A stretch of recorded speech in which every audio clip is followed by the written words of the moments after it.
Anda kembali di Kabar Siang, pemirsa. Presiden Prabowo Subianto menyatakan Indonesia bakal menjadi tempat uji coba vaksin tuberkulosis atau TBC yang dikembangkan oleh Bill Gates. Kepala negara bertekad untuk menekan angka kematian akibat penyakit TBC di tanah air. Indonesia dipilih sebagai negara lokasi uji coba vaksin tuberkulosis atau TBC yang saat ini sedang dikembangkan oleh Gates Foundation. Menurut Presiden Prabowo, penyakit TBC masih menjadi ancaman serius di Indonesia dengan jumlah korban yang diperkirakan mencapai 100.000 jiwa per tahun. Kepala negara berkomitmen untuk menurunkan angka kematian dan mengakhiri dominasi penyakit yang masih menjadi beban kesehatan nasional.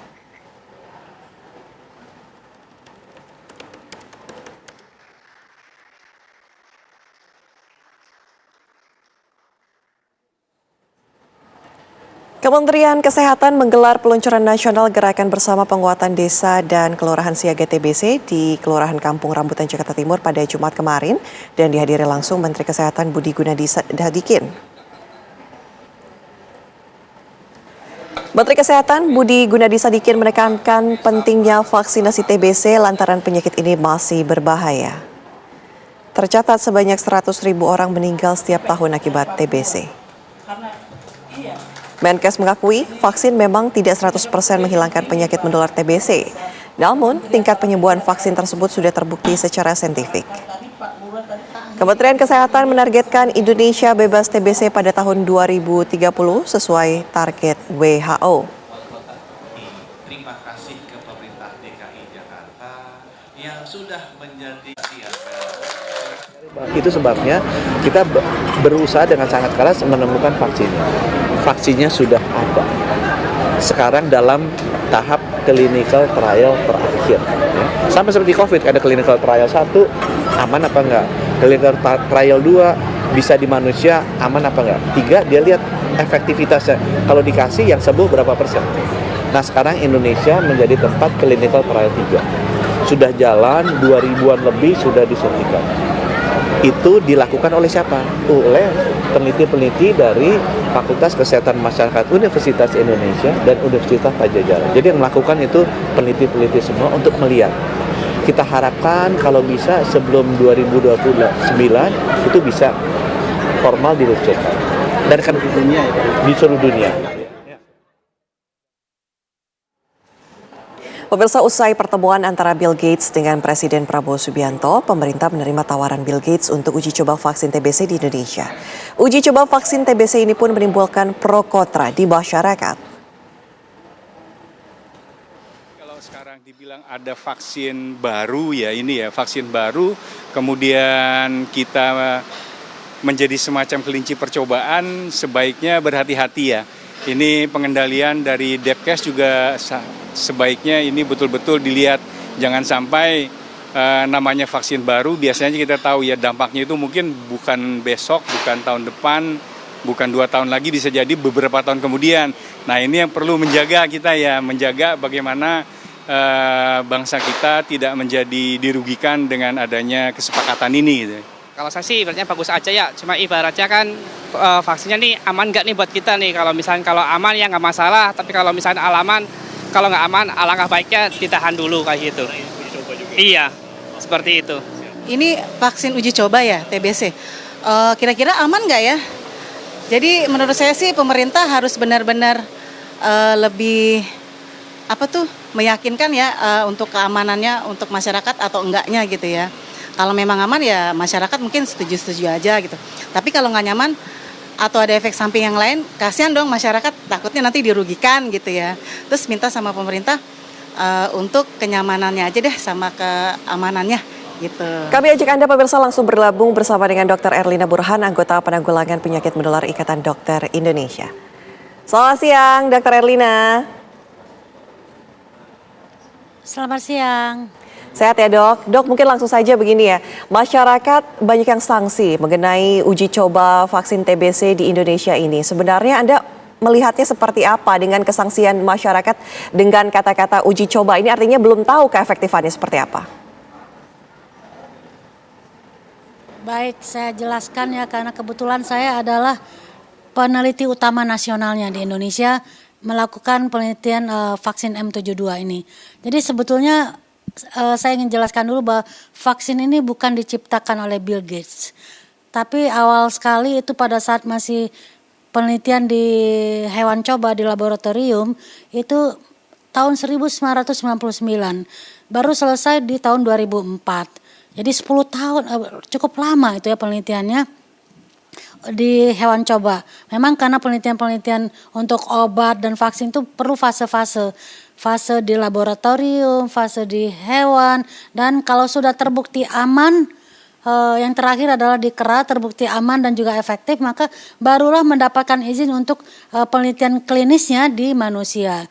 Dan fase satunya itu dilakukan di negara Swiss, di Belgia, di Amerika, dan di Filipina. Hasilnya juga bagus bahwa efektivitasnya baik, menjanjikan begitu, dan juga dengan keamanan yang bisa ditoleransi. Oleh sebab itu boleh dapat izin untuk lanjut penelitian di populasi yang lebih luas. Itu populasi yang beragam. Maka kemudian lanjutlah ke fase 2. Dan pada fase 2 ini pada tahun 2014 karena butuh biaya yang cukup besar, maka institusi yang awal yaitu perusahaan farmasi GlaxoSmithKline atau GSK itu butuh dana yang besar. Akhirnya yayasan atau foundation dari Bill and Melinda Gates Foundation ini yang mendanai, tapi bukan yang menciptakan vaksinnya. Itu di fase 2B dan hasilnya cukup baik, efektivitasnya 50% dengan keamanan cukup baik, makanya butuh lagi diteliti lagi di banyak orang sehat dan di banyak negara. Makanya pada fase akhir ini, fase 3 ini, negara yang terlibat itu bertambah. Jadi ada Afrika Selatan, ada Kenya, ada Malawi, ada Zambia, dan juga Indonesia ikut.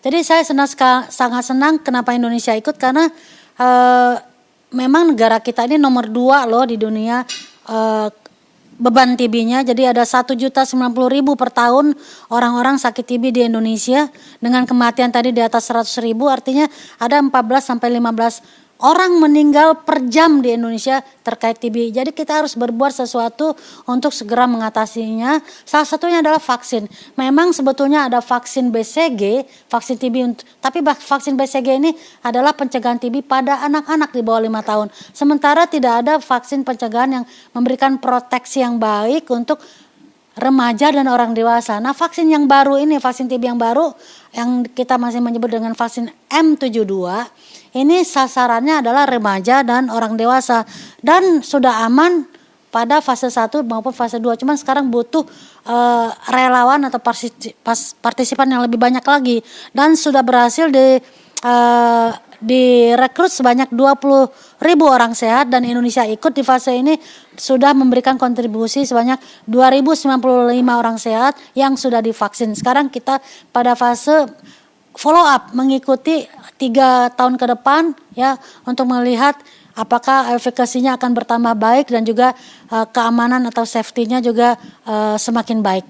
Begitu ya. Jadi saya ingin mengatakan bahwa vaksin ini aman, sudah di trial, diuji coba pada kelompok kecil pada manusia, yaitu yang saya katakan tadi di Switzerland, di Belgia, di Amerika, dan di Filipina. Lalu kemudian diperluas lagi untuk populasi yang berbeda, termasuk kelompok HIV, dan dibuat gender seimbang antara laki-laki dan perempuan, dan pada kelompok yang tidak pernah terpapar kuman dan pada kelompok yang sudah terpapar kuman walaupun belum sakit. Jadi saya kira kita harus positif ini ya, kalau nanti vaksin ini berhasil maka akan diproduksi, itu pun harus ada izin dari FDA, dari Badan POM dan kelompok berwenang lainnya. Maka saya rasa kita sebagai bangsa harusnya patut bangga bahwa Indonesia punya kontribusi dari awal untuk membantu eliminasi TB di dunia. Dan banyak lagi nilai positifnya. Artinya apa? Indonesia ikut serta, yang kita kan yang para periset nasional nih yang ikut ya, dari FKUI, dari FK Unpad, dari Rumah Sakit Persahabatan, dari Rumah Sakit Swasta Islam Cempaka Putih, dari Rumah Sakit Pendidikan UI. Ini menunjukkan bahwa para periset kita itu direcognize, diakui oleh dunia bahwa sudah mampu untuk ikut meneliti. Jadi saya kira sih kita seharusnya bangga bahwa kita ikut dari awal dari pembuatan vaksin ini, karena manfaatnya ke depannya juga saya kira akan banyak. Satu, mungkin karena kita sudah ikut, kita punya bargain position, punya posisi tawar untuk mungkin meminta kepada institusi yang terlibat di sini untuk transfer teknologi ya untuk bisa diproduksi lokal di Indonesia. Jadi kita juga membuat perusahaan-perusahaan, apakah itu di bawah BUMN atau swasta, untuk memproduksi di dalam negeri. Kalau diproduksi di dalam negeri artinya apa? Akses kita akan lebih mudah, dan mudah-mudahan juga kita punya posisi untuk bisa menawar harganya murah untuk kepentingan bangsa. Dokter bisa mendengar kami? Bisa. Oke. Dok, begini. Bisa. Sudah diuji kepada 2.000-an orang. Nah, untuk keamanan dari uji coba ini seperti apa? Karena pro kontra ini muncul karena dianggap sebagai kelinci percobaan uji vaksin TBC. Bagaimana Anda menyikapinya? Ya, ini bukan kelinci percobaannya, itu suatu istilah yang tidak tepat pada uji klinis ya. Karena uji pada kelinci udah lewat tahun, bahkan sebelum tahun 2000 itu sudah mulai diuji ya. Jadi kalau ini pada manusia ini namanya uji klinis. Dan pada fase 1 keamanan sudah dianggap cukup tolerable. Di fase 2 juga efektivitas dan keamanannya menjanjikan, makanya dilanjutkan dengan fase 3 yang jumlah partisipannya lebih banyak, 20.000 orang, dan Indonesia tadi kan menyumbang 2.095. Sejauh ini sih saya sebagai peneliti mengamati ya, walaupun belum selesai penelitiannya, masih akan selesai sekitar tahun 2028, tidak ada tuh efek-efek samping yang membahayakan, sama dengan vaksin-vaksin sebelumnya, paling nyeri di tempat divaksin dan ada yang demam-demam sedikit begitu, tapi so far sih oke. Oke, dan untuk sampel di Indonesia sendiri apa kemudian akan ditambah dari 2.000 itu, atau seperti apa penyebaran sampelnya? Ya, tidak ditambah karena penelitiannya secara global sudah selesai. Jadi negara yang paling banyak menyumbang adalah Afrika Selatan, 13.000 lebih, kemudian diikuti dengan Kenya sekitar 3 sampai 4.000, dan Indonesia nomor 3 2.095. Dan secara global kan sudah cukup memenuhi syarat 20.000 partisipan, jadi kita tidak akan tambah lagi. Udah tutup kok sejak awal April 2025. Sekarang kita dalam proses pengamatan, follow up sampai tahun awal 2028. Jadi saya kira